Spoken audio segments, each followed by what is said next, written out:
High, good morning. আজকে আমাদের ঘরে কি কি রান্না হচ্ছে? তোমাদের দাদাভাই নিয়ে এসেছে বাজার থেকে কাঁচা কলা, তারপরে কলার মোচা, পেঁপে, ভেন্ডি, শসা, তারপর এনেছে বাগের ডুবো, আলু, পেঁয়াজ আর মুরগির মাংস নিয়েছে। তারপর আমি সুন্দর করে সবজিগুলোকে গুছিয়ে নিলাম। এই যে এইগুলো দেখতে পাচ্ছ, এটা আমাদের এখানে বলে বাগের ডুবো। তোমাদের এখানে পাওয়া যায় কি না নাই অবশ্যই কমেন্ট করে জানাবে। মাংসটাকে সুন্দর করে ধুয়ে নিয়ে আমি পেঁয়াজ রসুন টসুন কেটে আমি মাংসটাকে ম্যারিনেট করে রেখে দেবো। আধ ঘন্টা দিয়ে দিলাম হলুদ, লবণ, পেঁয়াজ।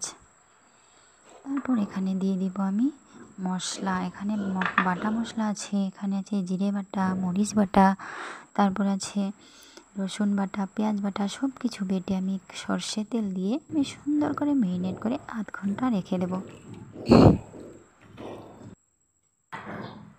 মাংসটাকে আমি এখন ঢাকনা দিয়ে রেখে দেবো।